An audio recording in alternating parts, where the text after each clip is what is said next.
John McCain, of all people, gave a fantastic anti-torture speech on the floor of the Senate. Let's listen.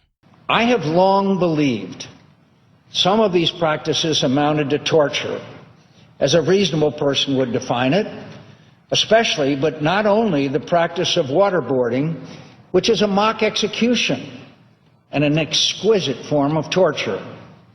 Its use was shameful and unnecessary, and contrary to assertions made by some of its defenders, and as the committee's report makes clear, it produced little useful intelligence to help us track down the perpetrators of 9/11 or prevent new attacks and atrocities. I know from personal experience that the abuse of prisoners will produce more bad than good intelligence. I know that victims of torture will offer intentionally misleading information if they think their captors will believe it. I know they will say whatever they think their torturers want them to say if they believe it will stop their suffering.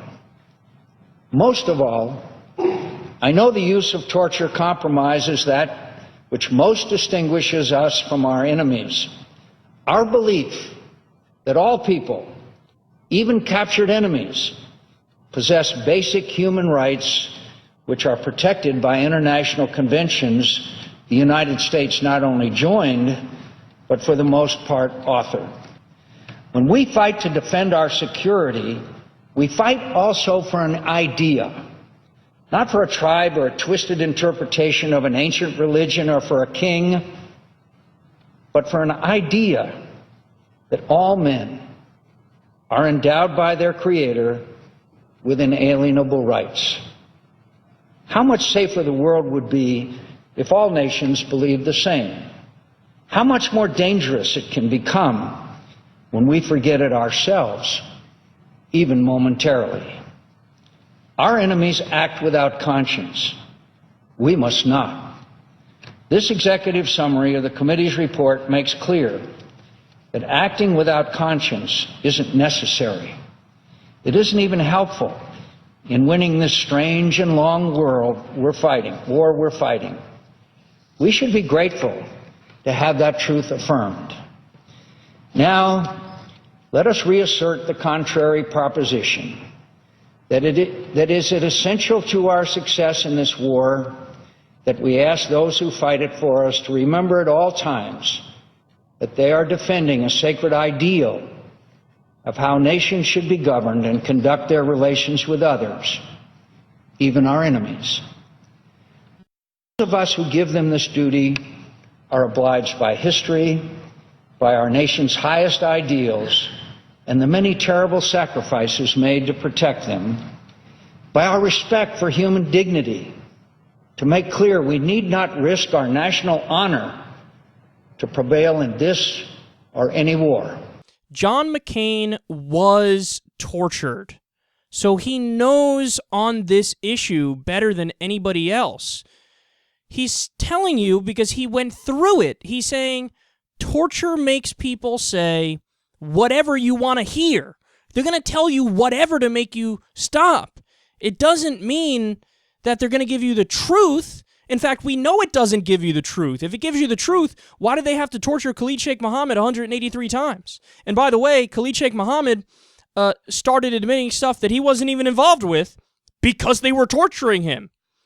But more importantly, as John McCain lays out so well there, the point is that it's not supposed to be debatable. To bring back up torture and debate it is like bringing up murder and debating that again. Like, well, let's discuss this because times are rough and I want to blow some people's faces off. No, it's supposed to be an axiom. It's supposed to be a principle. It's supposed to be concrete. Just like the whole idea of the Constitution. Many conservatives love to say that the Constitution is not open to debate. And then whenever they feel like they want to blow it off, they're like, Constitution? What Constitution? I don't know what you're talking about. Eighth Amendment protection from cruel and unusual punishment? What does that even mean? I don't care. Torture some more. We're in favor of that. Listen to John McCain. He said, quote, "We fight for an idea that all men have inalienable rights. Quote, our enemies act without conscience. We must not. if you stop and you're objective about this, you have to look at the situation through the eyes of your enemies or the eyes of anybody around the world, even people who are neutral towards us. They're not our allies, they're not our enemies. People who are our allies, people who are our enemies. Look at this through the eyes of everybody. And stop and think how we would react if we heard that Iran or China or any nation did the exact same stuff that we did. We would not respond in a kind way.